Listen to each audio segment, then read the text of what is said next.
Cryptocurrency has gone from a niche internet experiment to a global conversation, and yet for many people it still feels like a mystery today. I'm here to break it down, simple terms, what crypto is, how it works, and why it matters. All the heart of it all is blockchain, a technology that's not just powering digital currencies like Bitcoin and Ethereum, but also reshaping how we think about trust, ownership, and value in the digital age.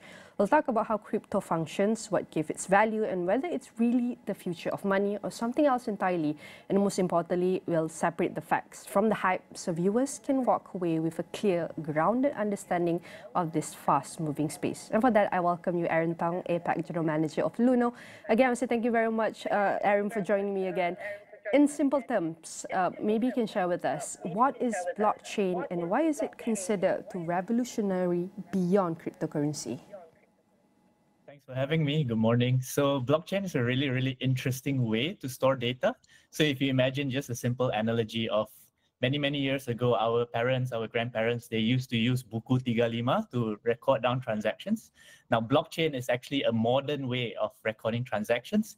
It allows many people from across the world to actually collaborate together on a simple piece of information or data. So it's very revolutionary because it allows privacy and it also allows certain levels of programming. So for example, you can decide what access is given to that data or how that data is given and so on. So I would say that blockchain is primarily used in financial transactions today. So for example, digital assets and cryptocurrencies and so on. However, blockchain has also other use cases in other fields. And many people hear blockchain and think it's automatically secure. What are the real vulnerabilities of blockchain systems, Aaron? So blockchain it's like any other piece of programming. It's like any other piece of code. The only difference between blockchain and perhaps a program that you use on your computer is typically the most famous blockchains.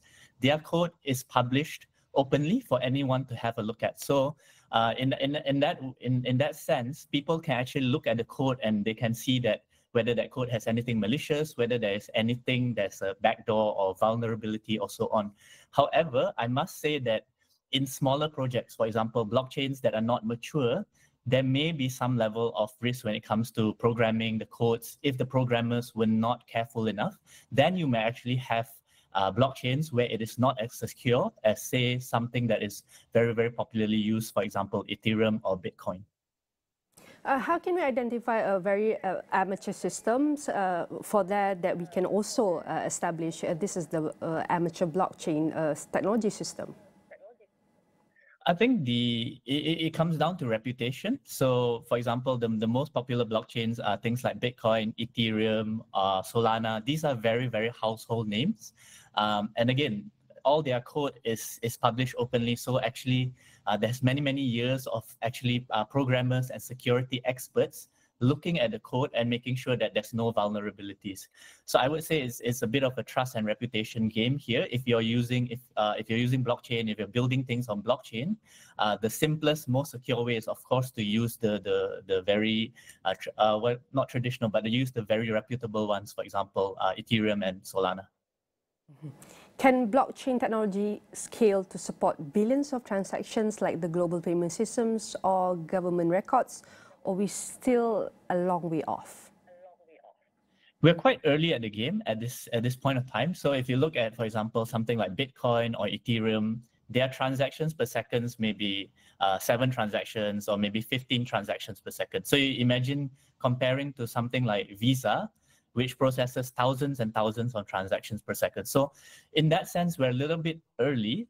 However, if you look at the high-performing blockchains, the newer blockchains, for example, many of these are promising that they can handle thousands of transactions as well. So I think the potential is there at the moment. As to whether we will be able to get there, I think that's a matter of time.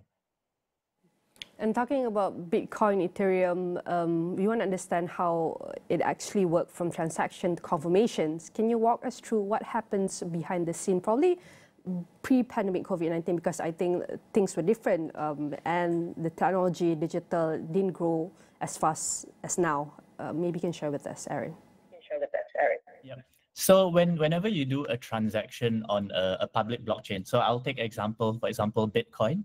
When you do a transaction on Bitcoin, what you're actually doing is you are saying to all the people who use Bitcoin in the world, they're connected via the internet, yeah? So you are broadcasting your transaction.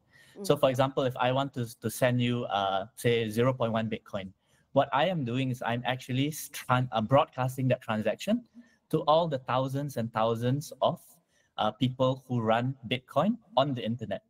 Now, these people, these thousands and thousands of people, they are computers, they're people behind computers. These computers will actually look at the transaction that I broadcasted. So I said that I want to send you 0.1 Bitcoin. So all the computers will try to validate that transaction. Number one, they'll look at, do I really have that amount of Bitcoin to send? And then they'll look at, does my transaction look suspicious or does it look legitimate? Now, if everyone agrees that my transaction looks legitimate, and they'll use some clever mathematical formulas to prove that, and then that 0.1 Bitcoin will be transferred from my wallet to your wallet. Okay, that is the whole process. Maybe for the new one beginner who have who's watching this right now, probably we can hear directly guidance from Aaron. Probably this is one of the root questions. What gives cryptocurrencies value, especially if they aren't backed by any physical asset or government guarantee? And taking a look at some countries, they are banning this crypto asset. Right. I want to go back to the concept of supply and demand. So anything that has, for example, a certain amount of supply and then a certain amount of demand, the market will find a reasonable price for that. So cryptocurrencies, for example, Bitcoin, they're starting to grow very much in demand. So for example, why are people interested in Bitcoin?